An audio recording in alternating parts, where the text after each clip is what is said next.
Today I'm filming the 2021 Mercedes-Benz E350. As you guys can see, you're looking at the front styling. Mercedes has refreshed the E350 here. It looks like a baby S-Class in my opinion. Looking at these headlights, they're gonna be a full LED with an LED daytime running light with an LED turn signal. I do like the front grille here. There is a front-facing camera, the three-pointed Mercedes emblem.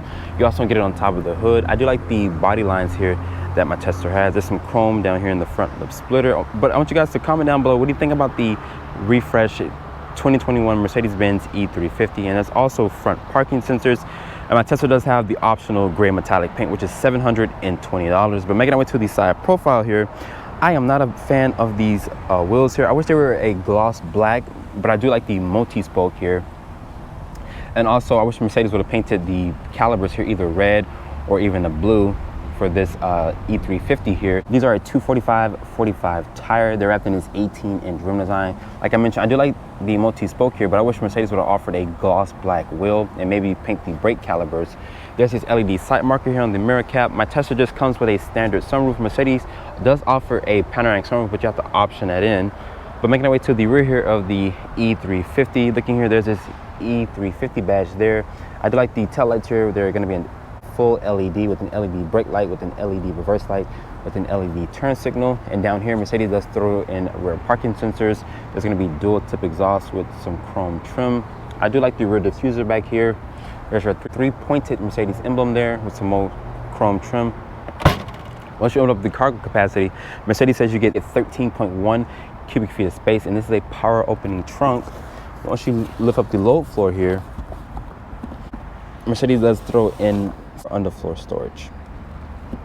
So sitting inside the interior of the 2021 Mercedes-Benz E350, looking at this interior is beautiful. I do like the two-tone color combination. Mercedes is known for having one of the best interiors in the industry here. But shutting the door here of the E350, the door sounds nice and solid. But to start up the E350, just put your foot on the brake and press the start button right here. My tester comes standard with the two 12.3-inch displays. You get a 12.3-inch display here for the gauge cluster here, and also a 12.3 here for the infotainment system. And Mercedes does give you Apple CarPlay and Android Auto, but it's not wireless. I don't have my phone connected via cord. I have it connected via Bluetooth because I don't have a USB-C. But looking at the door panel material, it's going to be a soft touch material here. I do like the matte finish wood. This beautiful ambient lighting here on the door panel. I like the real metal trim here. It is 3-person memory seats. Mercedes does throw in 3-level heated seats here. In order to get the cool seats, you probably have to option that in. My Tesla does have the metal speaker covers here. This is the Burmester sound system. It's part of that premium package, which is $2,300. Honestly, I would spec that in. It's a really good sound system here. Looking down here, it's going to be a real metal door handle with your lock controls there. It is one touch up, one touch down for all 4 windows. You can also power fold the mirrors in just in case you are parked on a tight street. And looking over here, it's going to be the headlight control, electronic parking brake.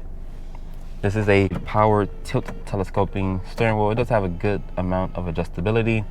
There is these real metal paddle shifters here. Your one wiper stock and turning signal stock is going to be there.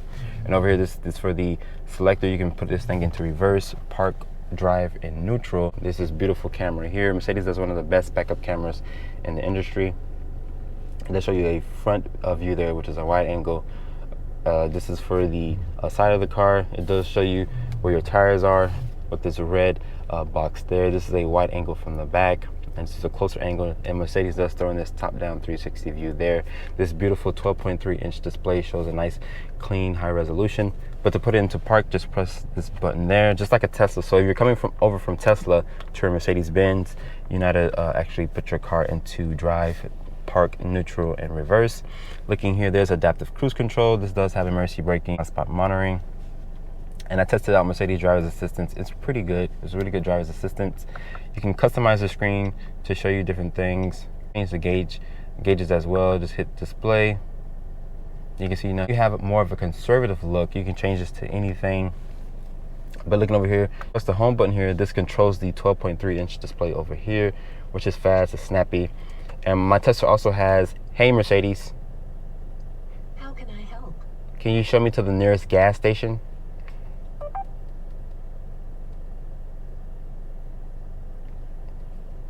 So once you ask her to do a command, she will do it for you. As you guys can see, she pops up the nearest gas station and whatnot. But sometimes when you say, hey Mercedes, sometimes it will come on, sometimes it will not. During the test drive, she might come on and off. The steering wheel here, I like the nice leather wrap steering wheel here. It's a 3-spoke wheel design. It's the same steering wheel that's off the new Mercedes S-Class, which I will be testing once the dealership get one in stock. There's this hood here over the 12.3-inch display, so just in case you're driving away from the sun or towards the sun, there will be no sun glare here, because Mercedes throws in this hood here to cover the infotainment systems and also the gauge cluster here. I like the 4 circular air vents here. There's more than ambient lighting underneath here with some metal trim. I like the matte finish wood here. The dashboard is going to be a soft touch material there. I do like the toggle switches here for the dual climate control. You also have the buttons here for the telephone, also navigation and map, radio and media, and this is for your car settings here. You can go to your assistance. It does have automatic emergency braking, like I mentioned, blind spot monitoring. This is your favorite button there. Your hazard switch is there. More of that matte finish wood continues down here in the center console area. Once you open this, there's the USB-C to connect Android Auto or Apple CarPlay. There's 2 cup holders here. This is a key here for the E350. There's a lock, unlock, panic button. Also, you can open up the trunk back there. And then here, this is a little compartment maybe for cigarette ashes and whatnot. But you can close this back. You can use this trackpad here to mess with the 12.3-inch display there. There's a dedicated back button there, sync and a track. Home button there. This is for the volume control. I do like the way this sounds. It has a nice tactile sound to it. And this is your drive mode selector here. It does have individual, sport plus, sport, comfort, and eco. My Tesla has the 2-liter 4-cylinder parking sensor. You can also access the camera through here. Once you click that button, you can look at different angles here around the car. This does have the automatic start-stop function. The center console here is nice and padded. Once you open up the center console, it does have a shallow amount of storage. My iPhone 11 Pro fits in here just fine. There's another USB-C port there.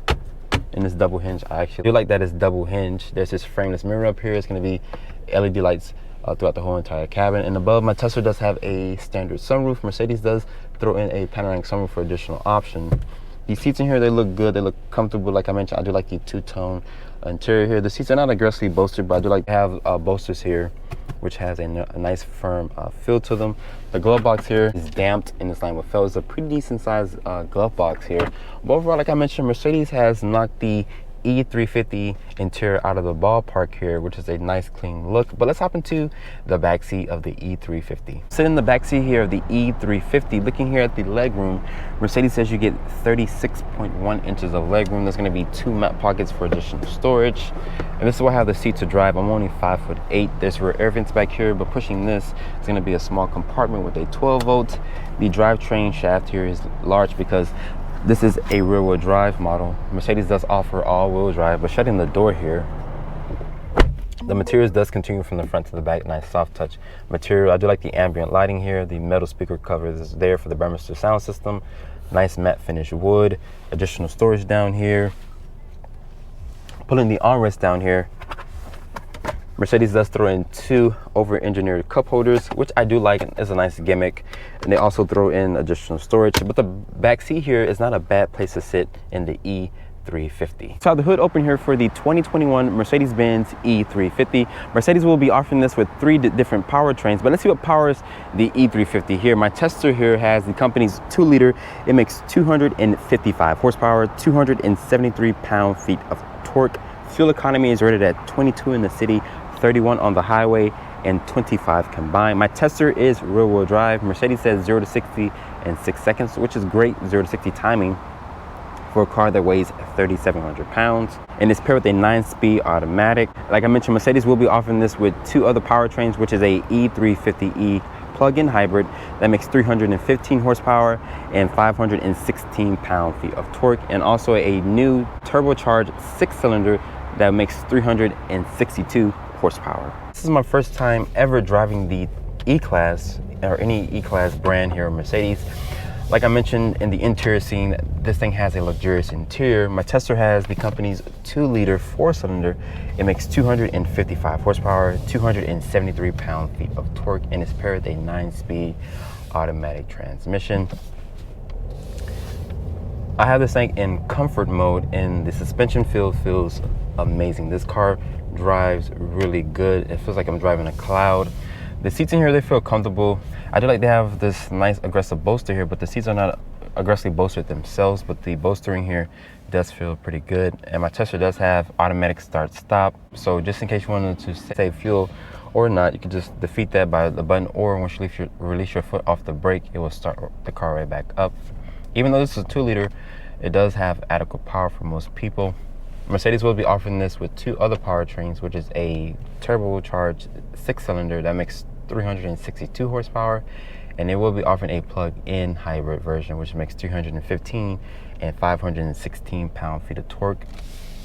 Hopefully the dealership gets the plug-in version, because that sounds pretty fun to drive at 516 pound-feet of torque of it. I do like the pumped-in sound that my Tester has here. Like I mentioned, this is a 4-cylinder. It sounds pretty good. I do like the way it sounds. And like I mentioned, even in comfort, this thing is still sporty. But Mercedes does have the drive mode selected right here, which shows you Eco, Comfort, Sport, and Sport Plus. Even in Sport Plus, it still handles pretty good. Visibility out of the E350 here is pretty good. You have a good commanding view of the road. I do like the side mirrors here. It does offer blind spot monitoring, emergency braking. So it does throw in some of Mercedes driver's assistance, which is really good driver's assistance. I tested it out before. I do like the way that it responds. But just driving this thing, most people are not going to drive this thing in sport, but I just have it in sport. It does tighten up the steering feel, the transmission response. This does have a 9-speed automatic transmission. Like I mentioned, it only makes 255 horsepower. If you want something a little faster, you have to check out the 6-cylinder version that makes 362 horsepower. But 255 horsepower is adequate power for most people. But if you want to have a little bit more, have better fuel economy, you have to go for the plug-in hybrid. I don't have the actual final numbers for the plug-in version, but since the plug-in version, I know it's going to be really fuel efficient. My Tester here is rated at 22 in the city, 31 on the highway, and 25 combined, which is still pretty good fuel economy numbers for a 4-cylinder here. And my Tester is rear-wheel drive. Mercedes says 0 to 60 in 6 seconds, which is good performance timing. Just in case you want to save fuel, like I mentioned, there's this automatic start-stop button here. And like I mentioned from the interior scene, hey, Mercedes will come on a lot, but you can turn it off through the infotainment system, just in case she gets annoying. Anytime you say Mercedes, sometimes it comes on, sometimes it doesn't. With this thing in Sport Plus mode, like I mentioned, it does have a nice sound to it. Handling here is really good. Like I mentioned, the steering does get a little better. Hey, let me call you back. I'm doing the test drive. All right. I'm always working at it, you know what I'm saying? So anyway, yeah, so the handling in here is really good. You do have a nice steering feel here from the steering wheel. Even in Sport Plus mode, the steering does get tight. The suspension does boggle down a little bit, even though it doesn't have adaptive suspension, but the suspension does get firm here. But this couldn't be a really good handling car if there are some twisty roads here in Miami. But if you live in a northern state, I know this car will exceed at driving with aggression. But most people are not going to drive the E350 aggressively. You're going to just have this thing in comfort mode. You're going to have this thing on the highway, and you're going to excel at racking up highway miles and enjoying the great fuel economy that my Tesla has here. Like I mentioned, this is rear-wheel drive. Mercedes does throw in all-wheel drive.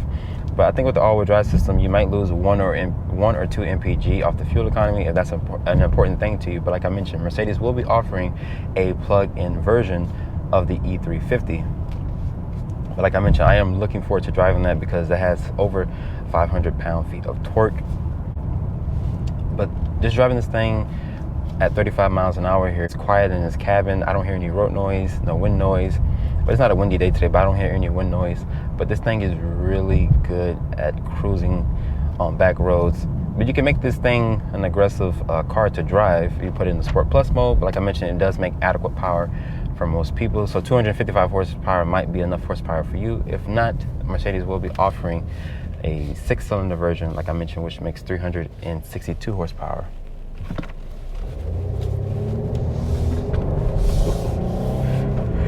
And this thing can handle, it can get out of its own way. It does have great passing power at that sharp turn that I just made. I feel like this thing could definitely pass a lot of cars on the highway.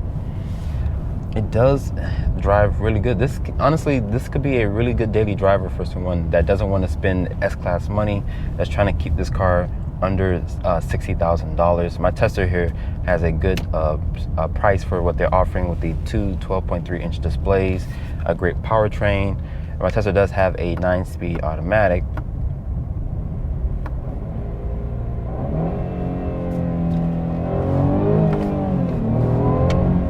Which is really fast to respond. Mercedes is known for having fast shifting 9-speed or any of their transmissions. But I'm gonna do a slight acceleration run. Mercedes says 0 to 60 in 6 seconds. I'm gonna brake torque it. I'm gonna leave the traction on. It's in Sport Plus mode. Oh. Okay, rear wheel drive. The tail got a little happy. That's my first time ever seeing the E-Class do that. But if you turn the traction off, the thing can get sideways. They kind of got sideways there with me brake torquing it. But like I mentioned, most people are not going to drive their E-Class like that. They're going to drive this thing, like I mentioned, in comfort mode. You're going to take this thing on the highway, put your kids in the back, put their stuff in the trunk, and you're just going to just go on the highway and just rack up highway miles. But this thing is a really good daily driver. But that kind of surprised me in Sport Plus mode, from only with a 4-cylinder, like Mercedes, a 4-cylinder. That's really powerful.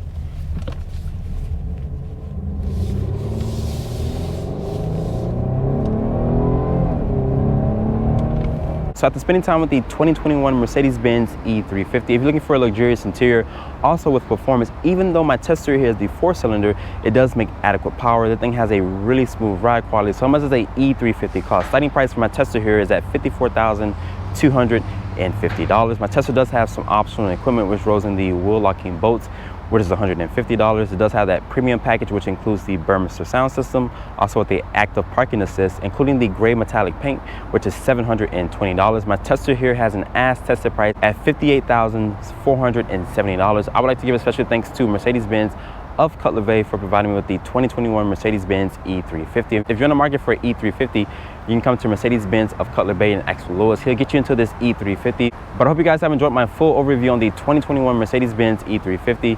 Make sure you guys follow me on Instagram at DriveOnReviews. If you guys want to support the channel, just check out the description box down below, and I'll catch you all in the next video.